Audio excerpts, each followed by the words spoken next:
Bienvenidos alumnos. Eh, en este momento vamos a saber algo acerca de lo que es el tema de glúcidos con relación a las biomoléculas. En esta, en esta forma vamos a observar que está representado más que todo por lo que son los alimentos de la parte de los azúcares, ¿no? Como observan ahí tienes el pan, el trigo, el maíz, el arroz, que es una gran fuente de glúcidos. Primero tenemos que saber la definición. En la definición, ahí se observa más que todo lo que es un compuesto. En realidad son compuestos a los cuales interviene el oxígeno, en donde también están involucrados los carbohidratos. Su fórmula general es el CH2O, entre paréntesis N, donde N viene a ser el número entero que representa la cantidad de carbonos que integra el glúcido. Mayormente son solubles en agua, conocidos también por su origen de la fotosíntesis. En este caso observamos que ahí está el sol y está la planta, la cual se hace este fenómeno llamado de reacción fotosíntesis, al cual por producto final, y que es bastante importante, la fórmula de la glucosa está representada por la forma cíclica. Entonces sabremos también las funciones de los glúcidos. Tiene muchas funciones, de las cuales tenemos la siguiente. Su función importante es la energética, al cual está relacionada por los kilocalorías por gramo que involucra la sustancia de los glúcidos. También una de las grandes funciones es su reserva. Uno de sus ejemplos también tenemos ahí, que es el glucógeno, que se obtiene en los animales, y el almidón en los vegetales.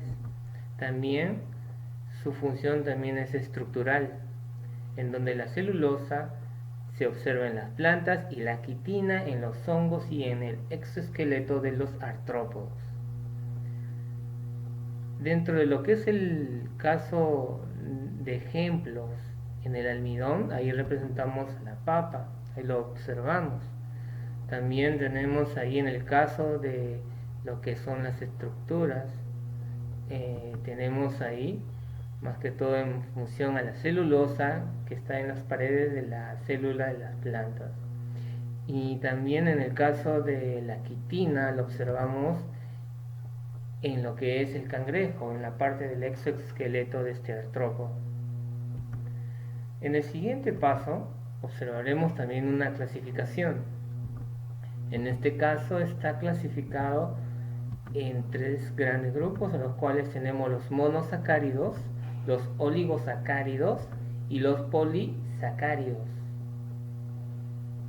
En el caso de los monosacáridos tenemos el siguiente gama de funciones, ¿no? De grupo. En este caso, por su grupo funcional se clasifica, por su número de carbonos y por su estructura también vamos a clasificar a estos monosacáridos.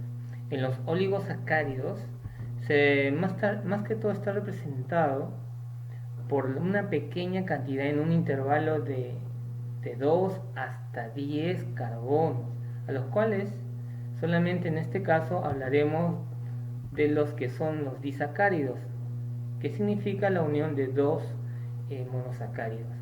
En el caso de los polisacáridos, tenemos dos grandes grupos, que son los homopolisacáridos, los heteropolisacáridos. En el caso de los homopolisacáridos, homo significa igual. Estamos hablando de una gran cantidad de monosacáridos, estamos hablando de macromoléculas. Y estamos hablando de un mismo tipo de monosacárido. En el caso de los heterosacáridos, o los heteropolisacáridos, ahí estamos observando que son también grandes cantidades de monosacáridos, pero con la característica que son todos, o la gran mayoría, diferentes.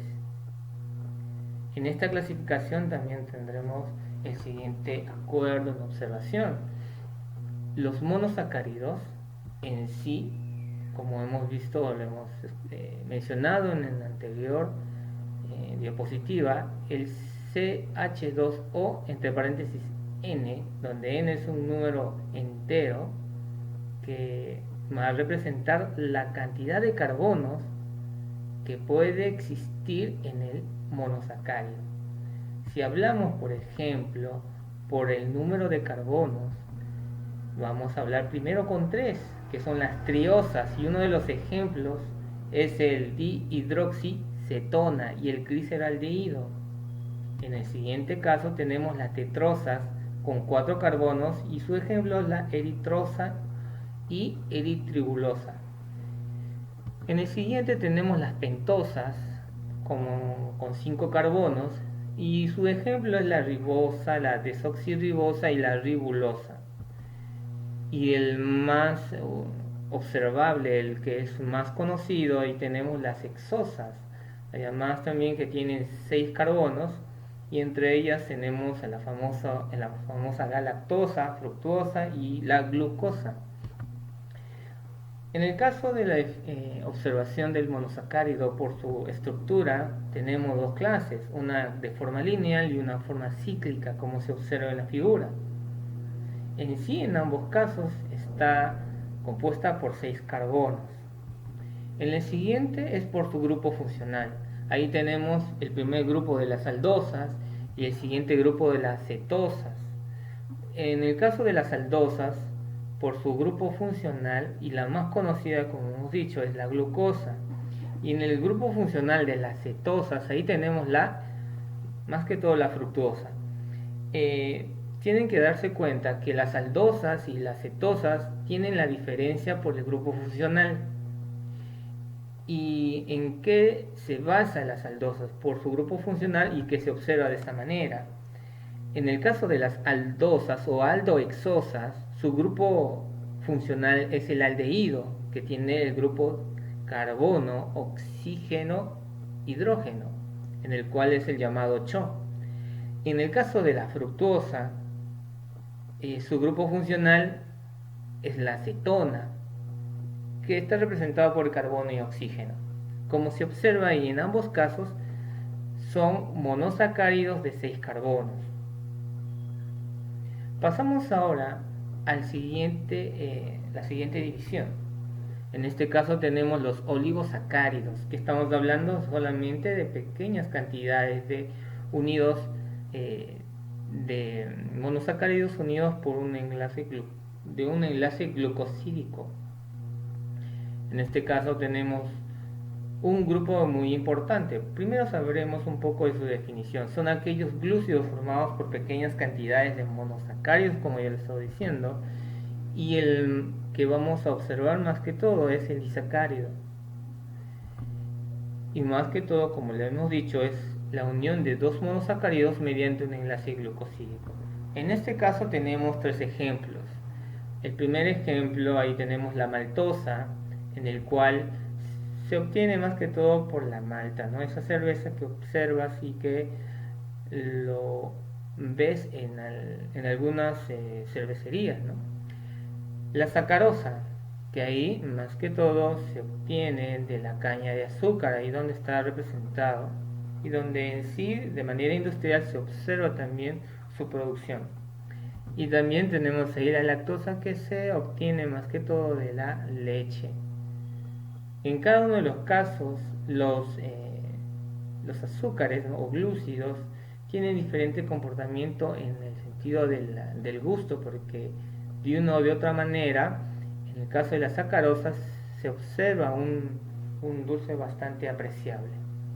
En el siguiente grupo tenemos aquí ahora a los polisacáridos. Estamos hablando de las macromoléculas de gran cantidad. Estamos hablando de más de 10 monosacáridos unidos por enlace glucosídico. En este caso vamos a observar, como hemos dicho, que son grandes cantidades, y ahí tenemos ahí a los homopolisacáridos. También tenemos los heteropolisacáridos. Homo, como se tienen que darse cuenta, son iguales, y hetero son diferentes.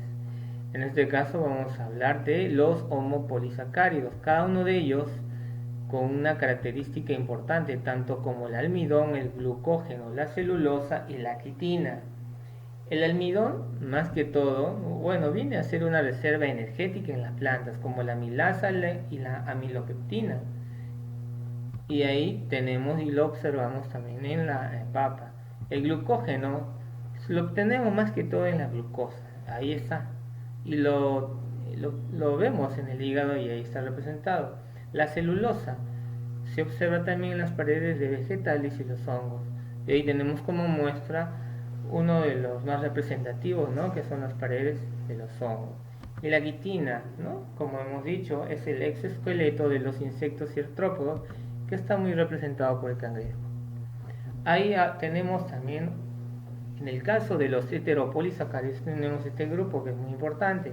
Y también vamos a observar que también tiene sus subdivisiones. El primero, el que está representado por el ácido hialurónico. También tenemos el sulfato de condroitina y también tenemos la peptina. Todo que está dentro del grupo de los heteropolisacáridos.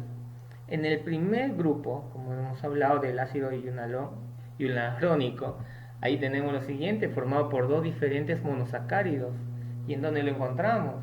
Lo encontramos en el humor vítreo y en el líquido sinovial. En este caso, lo podemos observar aquí, ¿no? En dónde se encuentra el humor vítreo, lo tenemos dentro de lo que está dentro del ojo, ¿no? Del sentido de la vista. Ahí está relleno. Y ahora hablamos del sulfato de condroitina. En este caso viene a estar formado por un dímero que está representado por dos diferentes monosacáridos y está agregado por el ácido sulfúrico, que es un ácido, es un ácido inorgánico. ¿En dónde lo encontramos? Lo encontramos en la córnea y en los huesos. Entonces, para observarlo, está en los huesos, ahí como lo vemos. Y por última parte tenemos la peptina. En este caso, la peptina viene a ser formado por una gama diferente de monosacáridos. Ahí entre ellos tenemos la glucosa, la galactosa, la arabinosa, el ácido galacturónico, y en donde lo encontramos ahí en las paredes, en la pared celular de las cianobacterias, ahí lo observamos. Bueno, en este caso ya hemos terminado con lo que es el tema de los glúcidos.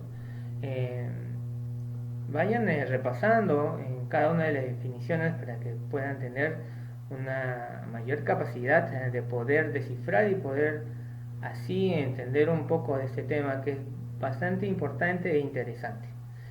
Nos vemos hasta la próxima. Hasta luego.